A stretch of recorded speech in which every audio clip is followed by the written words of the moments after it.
लेते हैं अपना। चुंडा के बारे में मैंने बता ही दिया आपको। अगला राजा है मोकल। अब जब लाखा की हंसाबाई से शादी हुई, कहा हंसाबाई का बेटा अगला राजा बनेगा। हंसाबाई का बेटा जो अगला हुआ था उसका नाम था मोकल।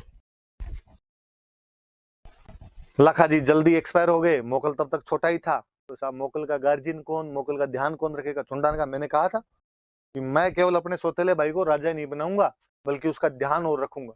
तो मोकल का पहले कोई गार्जियन बना था, उसका पैटर्न उसका कोई बना था तो चुंडा था। चुंडा संभालता था उसको।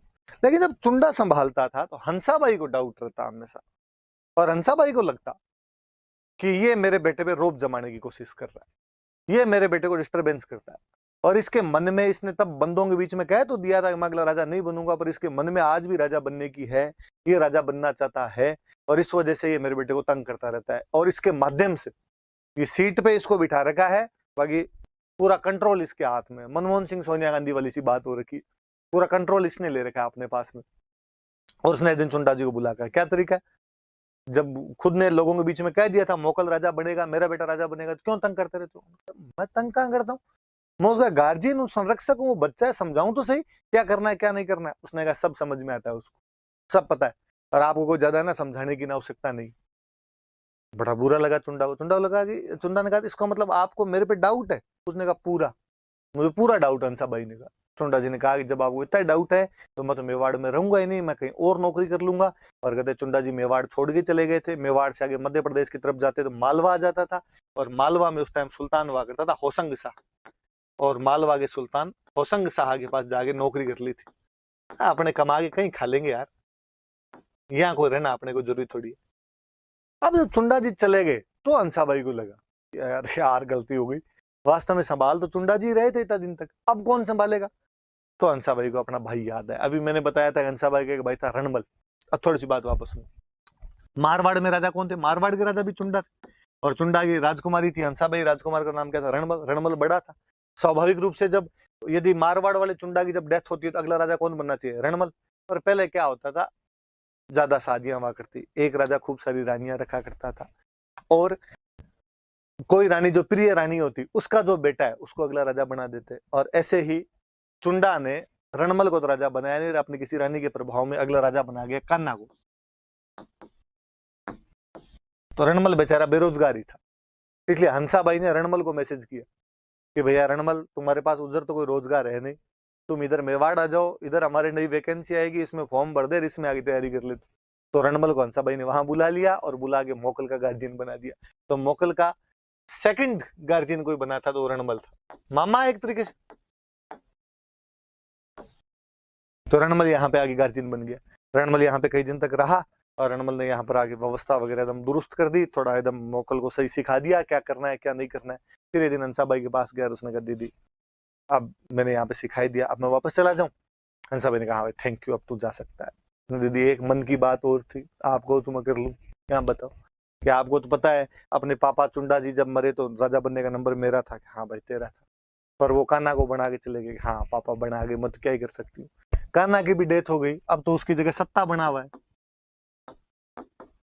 उसने कहा हाँ ये भी सही है, सत्ता के पास सत्ता है आजकल। तो उसने कहा मेरा नंबर कब आएगा, तो मैं क्या हेल्प कर सकती हूँ बता? तो उसने कहा आप थोड़ी सेना दे दो मेवाड़ वालों की, तो बाकी तो मैं देख लूंगा।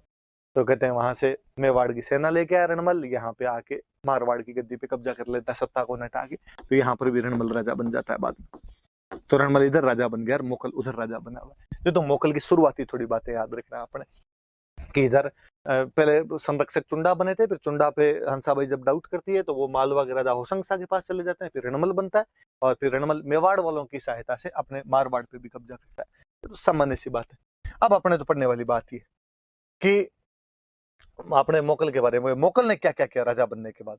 एक तो उसके कंस्ट्रक्शन पढ़ने हैं थोड़े से, एक आधा कोई अभिलेख पढ़ना है उसके टाइम। देखो दो तीन सीधी सीधी सी बात। तो कल मैंने बताया था कि मेवाड़ वाले राजा किसके नाम से शासन किया करते थे? तो मेवाड़ वाले राजा एकलिंग जी के नाम से शासन किया करते थे। एकलिंग जी का मंदिर कहाँ पे? कैलाशपुरी में। कौन बनवा के गए? तो बापा रावल बनवा के गए थे। पर कहते वो मंदिर बना हुआ था, उसके चारों तरफ चार दीवारी नहीं थी, परकोटा जिसको अपने बोलते हैं, रैम्पार्ट जिसको कहते हैं, वो नहीं था। इसलिए मोकल ने जो एकलिंग जी वाला मंदिर था उसका परकोटा बनवाया था। तो एक निर्माण करे, तो ये याद रखना है। एकलिंग मंदिर का परकोटा,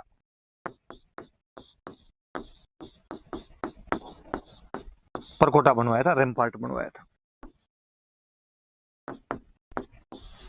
एकलिंग मंदिर के अंदर ये बनवा दिया था। शिव जी का मंदिर एकलिंग जी का, उसका 4 दीवारी बनवा दी, मंदिर बना हुआ था, उसके बाहर 4 दीवारी खड़ी कर दी। तो याद रखना कि मंदिर बनवाया किसने, तो मंदिर तो बनवाया था आपके बापा रावल ने, उसकी 4 दीवारी का निर्माण किसने करवाया, तो उसकी 4 दीवारी का निर्माण करवा दिया था मोकल ने, उसकी 4 दीवारी का निर्माण करवा दिया। और सुनना देखो, चित्तौड़ में एक मंदिर था समिधेश्वर,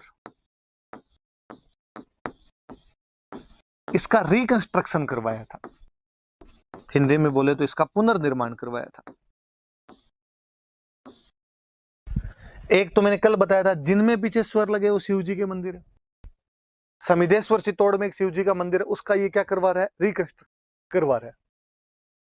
फिर दिमाग में बात है कि जब इसका रिकंस्ट्रक्शन करवाया उस आदमी ने, तो इसका कंस्ट्रक्शन किसने करवाया होगा, ये बनवा के कौन गया होगा, ये भी अपने आप में क्वेश्चन है। तो शिव जी के मंदिर ठीक है, तो ये अपने पढ़ेंगे, ध्यान रखना, ये बात करूंगा मैं अभी। और फिर ये चित्तौड़ में वो कैलाशपुरी वाला, फिर चित्तौड़ में एक मंदिर और बनवाया था, द्वारिकानाथ, विष्णु भगवान का मंदिर बनवाया।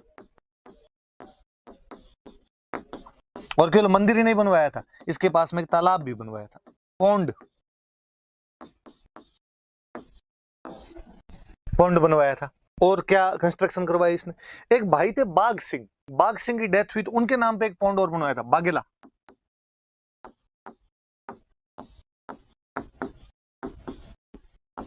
बागेला तालाब बनवाया था। एक रानी थी गोराम्बिका, गोराम्बिका की जब डेथ हुई तो उनकी आत्मा की शांति के लिए किसी ने कहा साहब एक बावड़ी बनवाओ, तो एक बावड़ी का निर्माण करवाया था।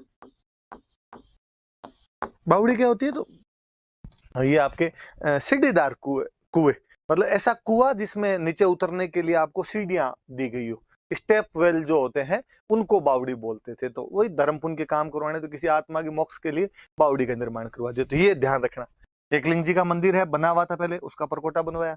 समिधेश्वर का मंदिर बना हुआ है, इसका रिकंस्ट्रक्शन करवाया। ये तो किसने बनवाया, बापा रावल ने, हमें पता है। ये किसने बनाया, मैं अभी बताऊंगा आपको। द्वारिकानाथ का मंदिर बनाया चित्तौड़ के अंदर, ये उदयपुर के अंदर पड़ते हैं दोनों। अपने भाई बाघ सिंह के नाम पे बागेला तालाब, वही नागदा के पास में जगह है वहां पे, और ये बावड़ी भी वहां पे, ऋषि श्रृंगी का जगह, मैं अभी बता दूंगा आगे अभिलेख जब पढ़ेंगे, वहां पर उसने एक ये बावड़ी बनवाई थी। इसके ये पढ़ते हैं अपने समिधेश्वर मंदिर की बात पढ़ते हैं। देखो वापस देखते हैं, मेवाड़ में बीच में एक राजा हुआ शक्ति कुमार।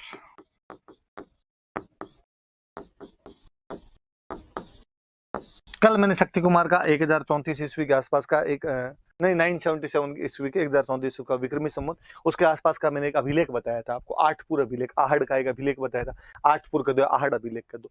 उस शक्ति कुमार के टाइम में उधर जो मालवा पड़ता था तब, अब तो मैं बता रहा हूँ कि मालवा में होशंगसान ये राजा बन गए इस टाइम। पहले उस टाइम में जब ये शक्ति कुमार राजा था 977 के आसपास में, तब मालवा में परमार डायनेस्टी हुआ, परमार राजा हुआ करते थे। और उन परमारों का एक राजा हुआ था मुंज। मुंज परमार ने मेवाड़ पर हमला किया था, और मेवाड़ पे हमला करके यहाँ पे कब्जा कर लिया था, चित्तौड़ के आसपास की जगह पर यहाँ पे कब्जा कर लिया था।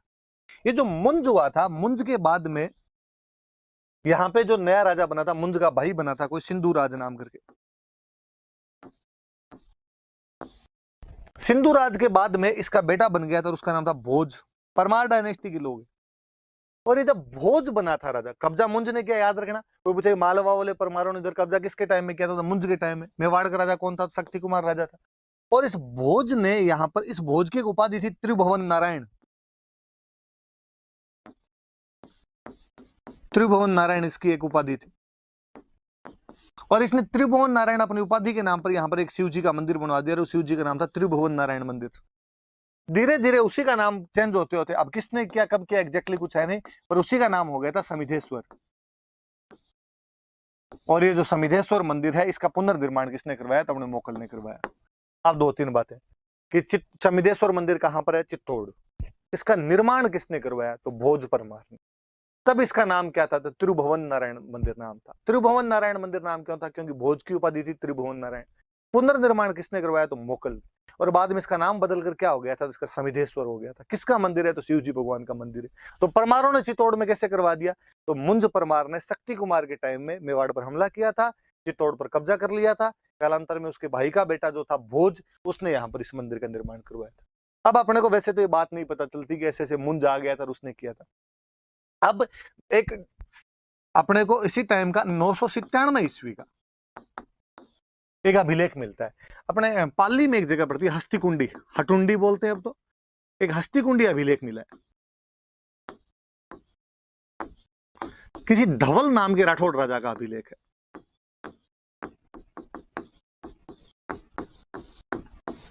धवल नाम के राठौड़ राजा का अभिलेख, और उसमें वो धवल कहता है कि जब मुंज ने मेवाड़ पर हमला किया था तब मैंने मेवाड़ वालों की सहायता की। तो इससे एक बात पता चल रही कि मुंज ने मेवाड़ पर हमला किया था, मैंने मेवाड़ की सहायता की। तो मेवाड़ में राजा कौन? तो लोगों ने कहा अच्छा ये टाइम, इस टाइम में तो मेवाड़ का राजा शक्ति कुमार। तो ये हस्तिकुंडी वाला अभिलेख इस बात की जानकारी दे देता है। हस्तिकुंडी वाला अभिलेख है वो धवल का है। धवल एक राठौड़ वंश का राजा था। हस्तिकुंडी में ये पहले राठौड़ों का यहाँ पे साम्राज्य हुआ करता था। और तब और पता चलता है कि हम जो कल पढ़ रहे थे आठपुर वाले अभिलेख के अंदर भी कहीं ना कहीं लिखा गया अल्लट की जो माता थी वो राठौड़ थी, महालक्ष्मी के बारे में पढ़ा है। तो कहीं ना कहीं में कनेक्शन रहा होगा, हस्तिकुंडी वाले राठौड़ों में रिश्तेदारियां रही होगी, इसलिए सहायता करने स्वाभाविक सी बात है चले गए होंगे। तो वो वाला अभिलेख इस मुंज की बातें बताता है, इस आक्रमण की बातें बताता है। और इस मुंज का वंशज आगे हुआ था भोज, और उसने ये मंदिर वगैरह बनवाया था। तो बातें याद रख लेना भाई, जो निर्माण कार्य में ये मैंने बातें बता दी कि कौन कौन सी बातें निर्माण कार्य। फिर अभिलेख, अभिलेखों की बात करें अपने कि अभिलेख इसके टाइम के कौन कौन से, तो बाकी तो खूब सारे अभिलेख मिले। एक अभिलेख थोड़ा सा याद रखने वाला है, एक अभिलेख है श्रृंगी ऋषि का अभिलेख, मुगल के टाइम का अभिलेख है 1428 का, श्रृंगी ऋषि का अभिलेख है। और ये अभिलेख वो बावड़ी वाली बात बताता है। इसमें श्रृंगी ऋषि वहां उदयपुर के अंदर एक जगह पड़ती है, उसके अंदर मुगल ये लिखवाता है कि मेरी रानी थी गौरांबिका, और गौरांबिका की जब डेथ हो गई तो उनकी आत्मा की शांति के लिए मैं यहाँ पर एक बावड़ी का निर्माण करवा रहा हूँ। और उस बावड़ी की इन बातें बताता है उसके अंदर कि भाई क्यों बनवाई, कैसे बनवाई। पर चूंकि राजा जब ये करवाता है तो थोड़ी बातें और भी कहता है, तो वो हमीर से लेके खुद तक की खूब सारी बातें बताता है।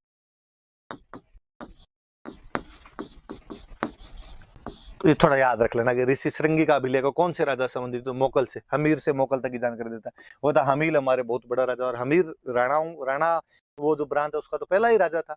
उसने कहा भाई ये हमीर था, इसने जीलवाड़ा भी जीत लिया था, इसने ईडर जीत लिया था, इसने भीलों को हराया था। फिर इसने कहा हमीर के बाद में कोई राजा बने थे छत्र सिंह, इन्होंने मालवा के राजा अम्मी शाह को हराया था। फिर इसने कहा छत्र सिंह के बाद बने थे लाखा जी, और लाखा जी के बारे में बड़ी जोरदार सी जानकारी है इस अभिलेख में। कहते हैं लाखा जी ने 3 जगह काशी, प्रयाग और गया, हिंदुओं के 3 तीर्थ स्थल है, यहाँ का टैक्स माफ करवा दिया था। कि वरना यहाँ पर जब जाते तो यहाँ के जो मुस्लिम राजा थे हिंदुओं से टैक्स लिया करते थे, और लाखा जी ने इनका टैक्स माफ करवाया था। तो कोई पूछे कि लाखा ने काशी, प्रयाग और गया का कर माफ करवा दिया था, ये जानकारी आपको कौन सा अभिलेख देता है? तो ये आपके श्रृंगी ऋषि का अभिलेख। ये देख लो अभिलेख में नाम है प्रयाग, जिसको बाद में हम बोलने लगे थे इलाहाबाद, और अब वापस इसका नाम चेंज करके क्या कर दिया गया? प्रयाग कर दिया गया। और लाखा जी के बाद में मोकल खुद बना था। मोकल के बारे में लिखा इसने नागौर के एक राजा को हराया। नागौर का राजा कौन? की फिरोज। ये अभिलेख तो ये भी कहता है कि इसने गुजरात के एक राजा को भी हराया था, और गुजरात का राजा कौन? की अहमद शाह। तो ये वाला ऋषि श्रृंगी वाला अभिलेख याद रखना भाई, इसकी खूब सारी जानकारियां हैं कि क्यों क्या बावड़ी के निर्माण की बताता है, पर साथ में ये भी बातें बताता है। अब जब, और इसमें यह भी है कि मोकल ने खूब सारे तुलादान किए थे। तुलादान क्या होते हैं? तो राजा कहीं पे मंदिर जाता तो वहां पे तराजू में एक तरफ बैठ जाते, इधर सोने के सिक्कों से, चांदी के सिक्कों से तोलते थे, और राजा का जितना बाहर होता वो सिक्के होते, और बाद में वहां पर जो पब्लिक होती थी उनको बांटे जाते। अभी भी कहते हैं अपने सरपंच साहब बन गए, अब उनको इससे तोला, इससे तोला, अब तो अपने फलों से तोल देते हैं भाई, तो सिक्के रुपए कहाँ से लाए?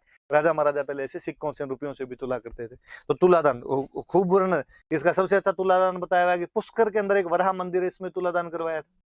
आगे मैं और बताऊंगा पुष्कर वराह मंदिर किसने क्या बनवाया, पर इस बहाने याद रखना, तब मैं पूछूंगा आपसे कि कौन से अभिलेख के अंदर ये जानकारी है। तो श्रृंगी ऋषि वाले अभिलेख के अंदर ये जानकारी भी मिलती है। तो श्रृंगी ऋषि वाला अभिलेख किसका है? मोकल का। अब जब इसमें लिखा है इसने अहमद शाह को हराया था, तो अहमद शाह हो सकता है इसे एक बार हार के गया हो, फिर अहमद शाह बौखलाया हुआ था, उसको वापस बदला लेना था। इस बार अहमद शाह ने वापस हमला किया थोड़े दिनों बाद, और वापस जब हमला किया तब मोगल ने कहा अच्छा ऐसे कैसे लड़ने के लिए आएगा, और कहते मोगल सामने गया लड़ने के लिए। मोगल ने कहा मैं आ रहा हूँ, और राजसमंद में एक जगह पड़ती है जीलवाड़ा,